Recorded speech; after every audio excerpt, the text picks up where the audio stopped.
Hey guys, welcome to Pajama Let's Play. I'm Michelle, host of Pajama Let's Play, where we talk all things Kingdom Hearts.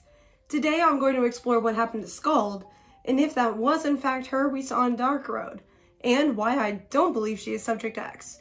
But before we get into that, make sure to like, share, subscribe, and ring the bell. You can check out my Patreon or leave a tip via the various apps linked in the description box down below.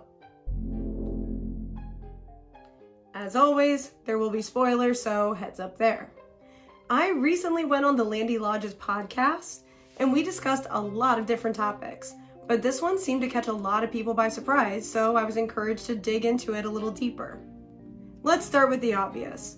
Ephemer exits the Ark in a flooded Daybreak town and creates Scala ad Kylum. We don't see where Skuld ended up whatsoever. However, we do see someone who looks exactly like her but a bit older, with an implied baby Xehanort. If we apply Occam's razor, the theory that the simplest answer is the most likely, we can say that is Skuld. We didn't see her exit the lifeboat, but we saw her as an adult in Scala. Landy had suggested that perhaps her lifeboat went to Scala, but a little bit further in the future, allowing her to be younger than Ephemer, whom I assume is the person in the blue cloak. This sort of a twist is exactly what kind of detail they would have intentionally left out, because they would want us to debate over things like this, and I believe this is exactly the case. I had previously made a video where I posited that Ephemer, Skuld, and Player are soulmates, but let's change that wording to a trio. Clearly, the three of them are deeply bonded, just as much as most other trios in the series, and these trios always stick together. We all seem to agree that the baby is Xehanort. The woman looks exactly like Skuld, and she is forfeiting the baby to someone she must trust implicitly, which easily describes Ephemer. Again, assuming she landed at a different point in time than Ephemer, this would be the trio's reunion scene. They are all different ages, but this moment was pivotal enough to show us in the Union Cross finale.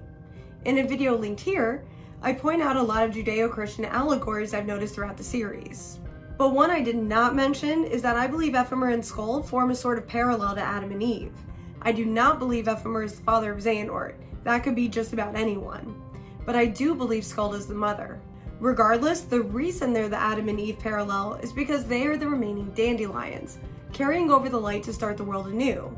They may not have populated the earth with their offspring, but they did populate Scala with fragments of light. I know this video is short, but I really wanted to expand on this particular line of thought. I think it's clear that they showed us Skuld's future and intentionally left out how she got there, mostly to give us theory fodder.